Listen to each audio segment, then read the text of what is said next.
నమస్తే, నేను మీ ఈశ్వర్.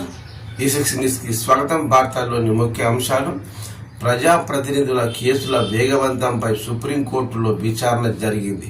క్రిమినల్ కేసుల్లో దోషులుగా తేలిన నేతలు తిరిగి ఎన్నికల్లో పోటీ చేయకుండా జీవితకాలం నిషేధం విధించాలని కోరుతూ అశ్విని ఉపాధ్యాయ్ 2016లో దాఖలు చేసిన పిల్పై జస్టిస్ దీపాంకర్ దత్తా, జస్టిస్ మన్మోహన్ లాల్తో కూడిన సుప్రీంకోర్టు ధర్మాసనం నేడు విచారణ జరిపింది.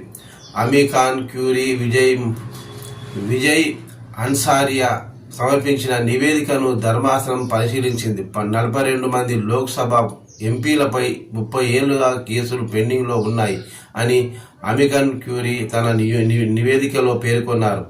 దేశంలో చాలా చోట్ల కేసుల విచారణకు ప్రత్యేక కోర్టులు తేవాలన్న నిందితులు ఏళ్లుగా విచారణకు రాకపోవడం, పదే వాయిదాలు కోరుతుండడం జాప్యానికి మరో కారణమని నివేదికలో పొందుపరిచారు. దీనిపై సుప్రీంకోర్టు ధర్మాసనం స్పందిస్తూ క్రిమినల్ కేసులుంటే ఉద్యోగంలో చేరేందుకు అనర్హులని, అలాంటిది ప్రజాప్రతినిధులుగా ఎలా అర్హులవుతారు అని తీవ్ర వ్యాఖ్యలు చేసింది. ఈ విషయంలో కేంద్ర ఎన్నికల సంఘం మరింత పకడ్బందీ చర్యలు తీసుకోవాలని, దానికి అనుగుణంగా ఉన్నత పరిష్కారం ఆలోచించాలని సూచించింది.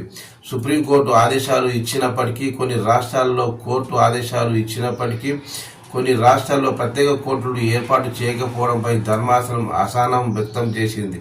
అనంతరం కేంద్ర ప్రభుత్వం కేంద్ర ఎన్నికల సంఘానికి నోటీసులు జారీ చేస్తూ తదుపరి విచారణను మార్చి 4వ తేదీకి వాయిదా వేసింది.